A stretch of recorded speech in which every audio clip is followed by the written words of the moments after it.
Gas cylinder বিস্ফোরণের প্রধান কারণ ও গ্যাস লিকেজ পরীক্ষা কিভাবে করবেন সে সম্পর্কে আমরা আপনাদেরকে জানাবো।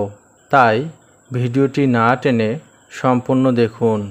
গ্যাস সিলিন্ডার বিস্ফোরণের গ্যাস লিকেজ হওয়া, ত্রুটিপূর্ণ সিলিন্ডার, ভুলভাবে ইনস্টলেশন, নিয়মিত রক্ষণাবেক্ষণের অভাব, অতিরিক্ত গরম হওয়া বা সিলিন্ডারের গায়ে আঘাত লেগে থাকা থেকেও বিস্ফোরণ হতে পারে।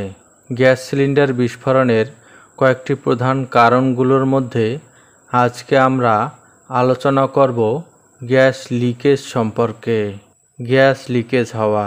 1 নম্বরে সিলিন্ডারের পাইপ লিকেজ হওয়া। দীর্ঘদিন যাবৎ সিলিন্ডারের পাইপ পরিবর্তন না করার কারণে পাইপ শক্ত হয়ে যায়, যা বাঁকানোর সময় মচকে লিক হয়ে যায়। এ থেকেও গ্যাস লিকেজ হতে পারে। অন্যদিকে পিঁপড়া বা অন্য কোনো পোকার আক্রমণে পাইপ লিকেজ হতে পারে। চুলায় ব্যবহৃত লোহার পাইপে মরিচা ধরে গ্যাস লিকেজ হতে পারে।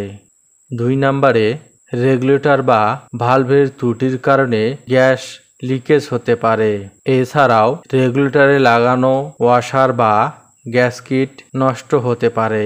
সিলিন্ডারের মুখে লাগানো ওয়াশার সঠিকভাবে না বসলে রেগুলেটর লাগানোর সময় গ্যাস লিকেজ হতে পারে। গ্যাস লিকেজ পরীক্ষা করবেন কিভাবে তা আমরা পরবর্তী ভিডিওর মাধ্যমে আপনাদেরকে জানিয়ে দেব। সেই জন্য আমার চ্যানেলটি ফলো দিয়ে রাখবেন, লাইক শেয়ার বেশি বেশি করে করবেন, কমেন্টস করবেন।